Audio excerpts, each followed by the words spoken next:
ये खबर तो आपने अब तक सुन ही ली होगी कि नुपुर शर्मा को हमारे देश की उच्चतम न्यायालय सुप्रीम कोर्ट ने फटकार लगाई है। क्या कुछ हो रहा है इस पर और न्यायालय में क्या हुआ, ये सब हम इस पर चर्चा करेंगे और इस पर भी चर्चा करेंगे कि क्या सिर्फ फटकार ही काफी है।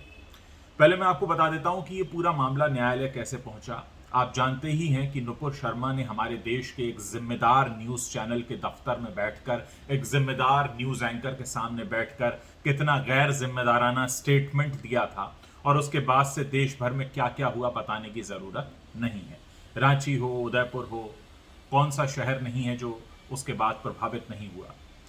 इस पूरे मामले को लेकर नुपुर शर्मा के खिलाफ कई सारे एफआईआर दर्ज हुए। आप जानते हैं कि उनको माफी मांगनी पड़ी, उसके बाद उनको पार्टी से निष्कासित करना पड़ा, और अब नुपुर शर्मा को कई तरह की धमकियों का भी सामना करना पड़ रहा है। और इसीलिए वो उनके वकील पहुंचे थे सुप्रीम कोर्ट के पास ये कहने की जितने भी केसेस हैं उन्हें दिल्ली ट्रांसफर कर दिया जाए, क्योंकि मैडम ट्रैवल करने की स्थिति में नहीं है।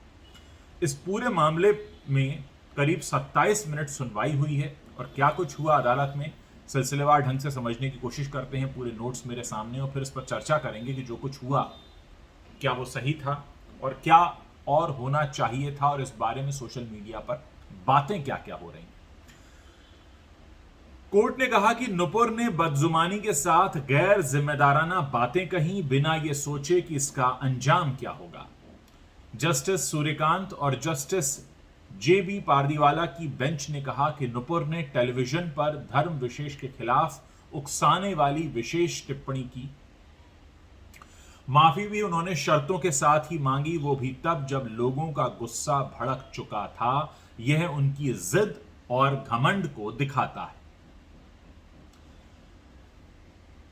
अब जो पूरे न्यायालय में होता रहा, असल में दिल्ली, कोलकाता, बिहार से लेकर पुणे तक बहुत सारी एफआईआर हैं, और सुप्रीम कोर्ट में याचिका ये लगाई गई थी कि भाई मैडम दिल्ली में रहती हैं तो सारे कोर्ट केसेस जो हैं वो दिल्ली में हों।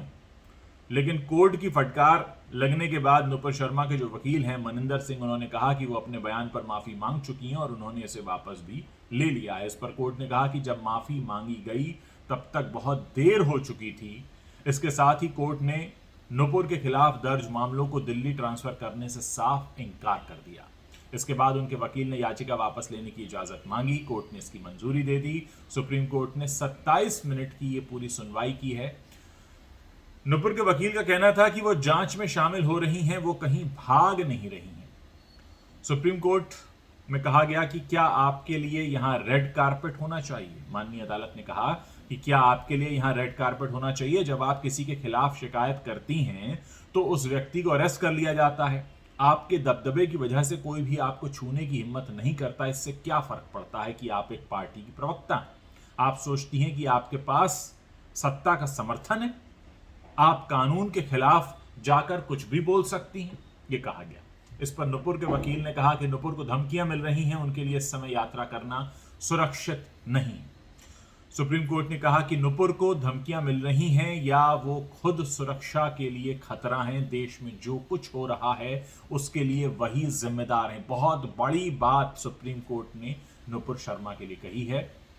सुप्रीम कोर्ट ने कहा कि पैगंबर के खिलाफ नुपुर शर्मा की टिप्पणी या तो सस्ते प्रचार, राजनीतिक एजेंडे या कुछ नापाक गतिविधियों के लिए की गई थी। ये धार्मिक लोग नहीं हैं और भड़काने के लिए बयान देते हैं। और यही बात है जो देश के समझदार लोग हैं वो भी इस बात को समझ रहे हैं जो माननीय न्यायालय ने कही है।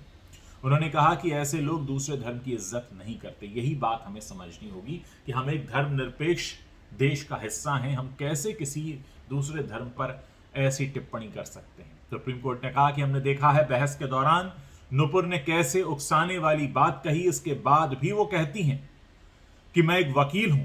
ये शर्मनाक है।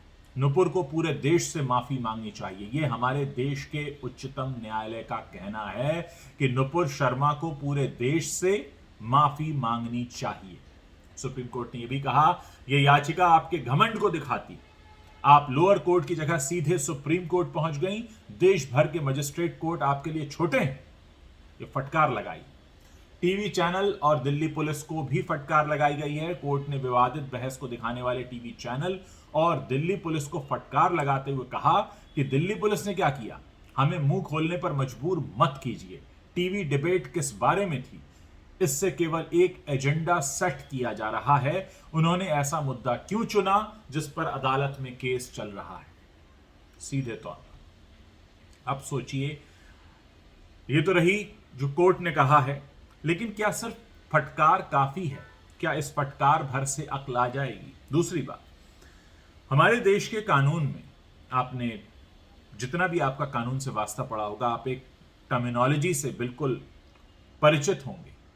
इंटेंशन क्या है, मोटिव क्या है, मंशा क्या है? यही वो सबसे बड़ी बात है जिसको लेकर नुपुर शर्मा सबसे पहले कटघरे में खड़ी हो जाती हैं कि पहली बात, उस न्यूज चैनल का ऐसे मुद्दे पर डिबेट कराने का मोटिव क्या था, मंशा क्या थी, इंटेंशन क्या थी, और उसके बाद नुपुर शर्मा ने जो भी कहा उसके पीछे उनकी इंटेंशन क्या थी। और यही वो बात है जो देश के समझदार लोग समझ चुके हैं, और जिनकी आंखों पर पट्टी बंधी है उनकी तो बात ही क्या। सबसे बड़ा मुद्दा यह है कि हमारे देश की एक सो कॉल्ड राजनीतिक पार्टी की प्रवक्ता होने के बाद, टीवी चैनल पर बैठने के बाद, आप एक धर्मनिरपेक्ष देश का नागरिक होने के बाद इस तरह की टिप्पणी करती हैं, और उसके बाद माफी इसलिए मांगती हैं क्योंकि आप पर जोर दबाव बढ़ जाता है। यानी कहने से पहले पता था कि जो कहा जा रहा है उसका परिणाम क्या होगा, उसके बावजूद ये कहा गया। खुद को पढ़ा लिखा भी कहती हैं और उसके बाद इस तरह के बयान भी आते हैं। आज माननीय उच्चतम न्यायालय ने जो भी कहा है बिल्कुल सही है, लेकिन इस सब के बीच एक और सवाल खड़ा हो रहा है कि क्या सिर्फ फटकार लगाने भर से ये मकसद पूरा हो जाएगा? क्या फटकार लगाना भर काफी है? क्या इसके आगे की कोई कार्रवाई होगी या नहीं होगी? देश में जितने भी लोग रहते हैं, अब आप एक और बात समझिए, हम और आप जैसे लोग शांतिप्रिय लोग हैं, हम सबकी शांति भंग करा दी एक व्यक्ति ने, एक बात कहकर। जरूरी था उसको कहना? क्या मोटिव था, क्या इंटेंशन था? और इतने करोड़ लोग हमारे देश में रहते हैं, सारे लोगों पर उसका असर पड़ा है। आज जिस तरह की खबरें आ रही हैं, जिस तरह की घटनाएं हो रही हैं, हम सबकी मानसिक शांति भंग हुई है।